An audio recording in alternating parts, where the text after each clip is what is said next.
So this is the application that I want to set up to use Exact Forms Plus. It's a simple application. I pulled it out of the QuickBase Exchange library, and it has two tables, estimates and line items. And maybe what I want to do here is create a quote or an estimate document from my estimates table. So now that I have my application, I want to make sure that I have a user token assigned to it. So I already assigned a user token to it, but I'm just going to go grab it so that I can use it in the setup utility. So I'm just going to take my user token, copy it to the clipboard. Again, it's assigned to the simple estimate and quoting tool application. Again, we'll go back to the application. You'll notice, again, there's only two tables. After the setup utility is done, we'll see two more tables, and we'll see a couple fields added to the estimates table. When the Exact Forms Plus setup wizard opens, you'll see this screen, so you'll want to fill it out. Enter your name, company name,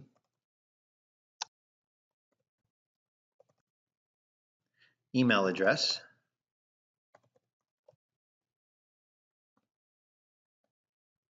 and your QuickBase account URL. My account URL is keithjustice.quickbase.com. Then I'll click Next. And on the next screen, you'll notice it's asking for a user token. So as we did before, we put it on our clipboard. So I'm just going to paste it from the clipboard. Click Next. So now a drop-down will appear, and inside of that drop-down, all applications that are assigned to that user token will appear in the list. So I'm going to choose the Simple Estimate and Quote tool, and I'm going to click Next again.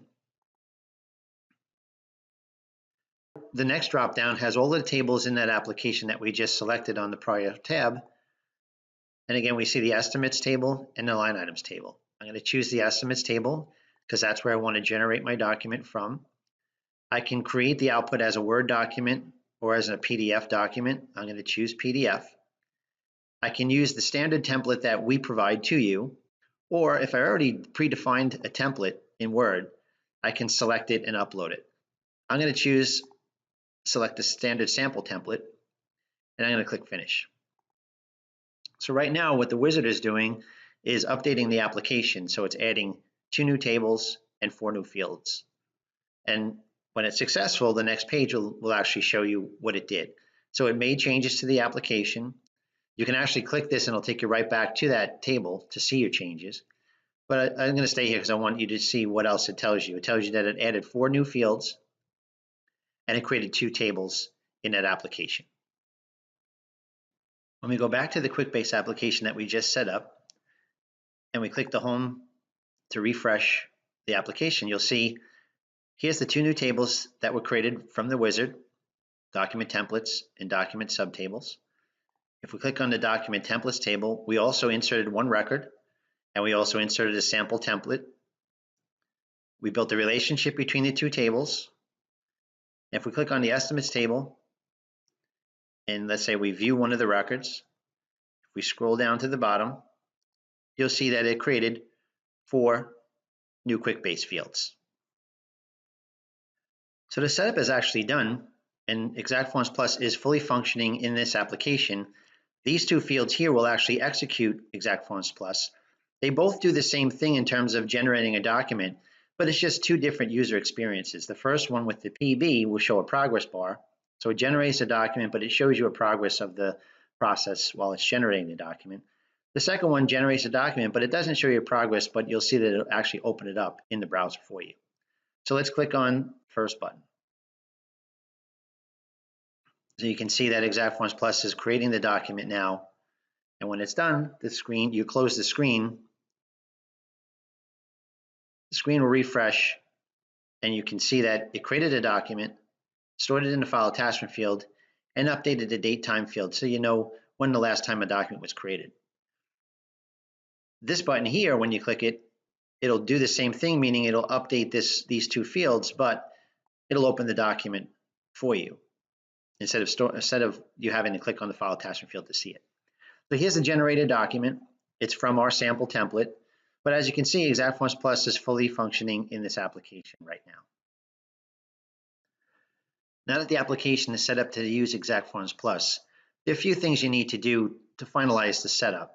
One is to basically clean up the application because there's a couple of things that we cannot do with the API, and it's mainly hiding some fields or showing some fields and hiding some fields on the report, etc. And then the next more important step is to actually customize your template and make it look exactly the way you want it to look. So I'm just going to close this window. I'm going to come back to the application. And one thing I like to do on the estimates table is I like to hide these fields when they're not supposed to be shown. And basically, these two fields are the button fields or the formula URL fields. And one cleanup step I do is I hide the label from both of them. I put them next to each other. I also only make them visible when the record's edited or viewed. And the reason for that is because in order for Exact Forms Plus to generate the document, the record has to exist. And that's similar to all of our add-ons. So we always show these fields only on edit or view mode. Sometimes I like to add a section in here as well, just so the customer knows that this is where the documents are being created from. I put the file attachment field and the date field next to each other.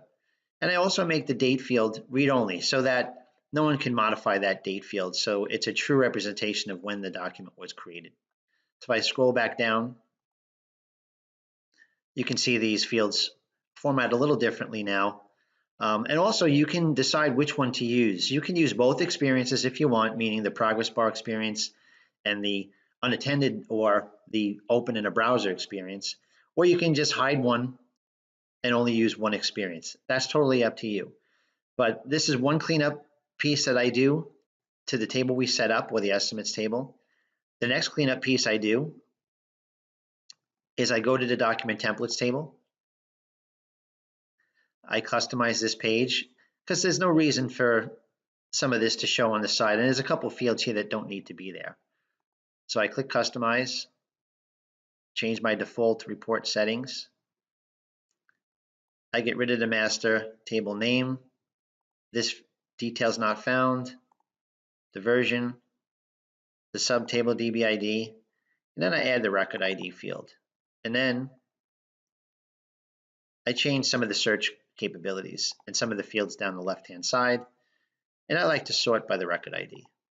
So again, these are some of the things I like to do just to clean it up. So when I hit save now, it looks a little bit better. One other field that sometimes people I see get rid of is the C list. They don't delete it from the table, obviously, but they hide it from this report because it could get big and it could push all of these fields to the side. But for right now, I'll leave that alone.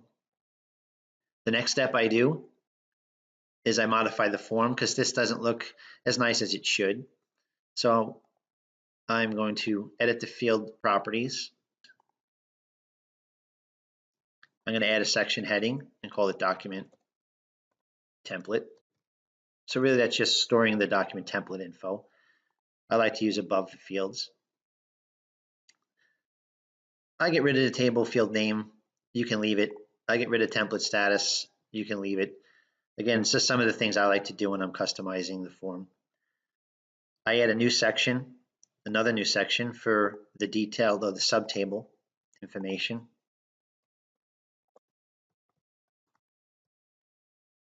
Again, I like to go above the fields. And this too, I like to show this only on edit and view. This is the sub report that shows, and I like to choose the list all report. I get rid of the label for that one. I take the EF configurator button, I move it up above the subtable section. I get rid of the label and I only show it on edit and view. And then I take the add subtable, move it up one, hide the label, and then only show it on edit and view. So now the form looks a little bit different and a little bit nicer. The other thing I like to do is I usually don't show this table on the tab list. So I go to the subtables, go to settings, advanced settings, scroll down a little bit, and then I don't show it in the table bar. So again, this is some of the things I like to do to clean up the application after the setup wizard is complete. So now the next step is to actually customize the estimate template so that it looks a little bit more like what we want it to look like when we're generating an estimate. So I go to the document templates table. There's my template. So I can either click it right here or I can edit the record and click here. So basically what I want to do is download the template, open it up in Word. Templates have to be Microsoft Word templates. And I'm not going to go crazy. I'm just going to make a couple changes just so you can see how to change a template and upload it back. So I'm going to actually insert my logo here.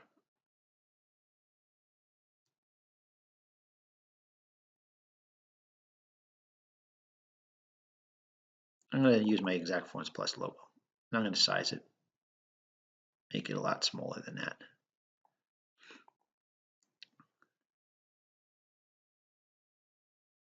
Maybe I'll change this to say estimate. And I'm going to minimize, I'm going to make this smaller, and I'm going to show you how to get some fields from the estimate table and bring them in. So maybe I want to put the customer name and maybe the estimate date. So I'll do 2 fields.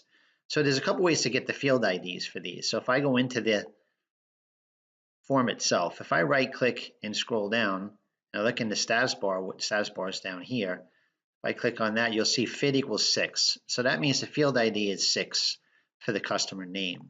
The other way to get the field IDs is to go into the settings, go to the field list. If the field ID column is not exposed, you go to advanced options and make sure that it's checked and it'll show. But here's all of the field IDs. So if I sort, reverse sort them, you'll see customer name is 6, estimate date is 14. So let's put those in our template.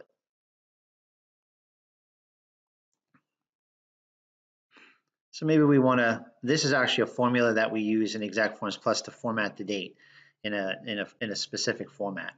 So I'm going to actually, right now it's using the date that the record was created. I'm going to make that field 14.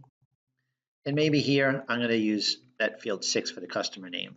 So again, we use similar concepts to Exact Forms, meaning tilde, field ID, tilde, or tilde field name. So if I wanted to do customer name like this, I could. I recommend using the field IDs though, because just in case somebody changes a field name, it won't break the template. So those are two quick changes I made, or 3 quick changes. I added a logo and I added 2 fields. So I'm going to save this. So basically this saves locally. It's not going to automatically save it in our template table because we don't have any macros embedded into this template for a reason, because we don't want to have to install anything locally on anybody's PC. But now this is stored locally on my PC. I'm going to go back to my template record, edit it. I'm going to choose that new file that I just modified. So there it is. And then I'm going to do 2 things here. And I'm going to show you, there's 2 ways to do this. Now, field 6 and field 14, that was the customer name, the date field. I'm going to add it to my C list. Because any field that shows up in a template that you want to appear in the output document has to appear in the C list. So now I'm going to go back to my estimates. I'm going to go to that first estimate. I'm going to click the Exact Forms Plus button. We should see my new changes in the output file. See my logo. You see the date field it's using now. You see it's using the customer's name. And now I can take this and further customize it to make it look exactly the way I want. But one thing I want to show you as well is when I close this, I want to show you another way to populate the C list that on the template table that we manually populated before. So we go back to the templates table and you can see this C list has the values of the field IDs that are going to appear in the template. But you'll see that there's an EF Configurator button that you can see from the main report or on the form itself. But when you click on the EF Configurator, a new window opens. And this window here is really opening up what we call our Exact Forms Plus Configurator, which is really a utility that allows you to easily check the fields that you want. You can see here's the C list again. So if I was to add some more, want to add some more fields to my template, maybe I wanted to put the street address, I would just click on the fields I want. You can see that it's changing the C list here. I'm just going to add a couple more fields here. So I want to do the street. Maybe I didn't do the street 1 and 2. Maybe I'm going to do the postal code. Scroll down a little bit. I'll do the city. But you can see we're building out the C list here. And when we actually apply those changes, you'll see this should be the new C list that appears on our template table. So let's close this utility, come back here, and you can see that we refreshed the C list now. So it has some new fields. So that's one way that you can select the fields that you need to appear in the template. Now it didn't update the document. We still would have to go in, download the template, make some changes to the template to add those fields and then re-upload it. But it's just a utility that's used to help you select the fields that you need to appear in the document. So that's the end of this video that shows you how to set up an application to use ExactForms Plus.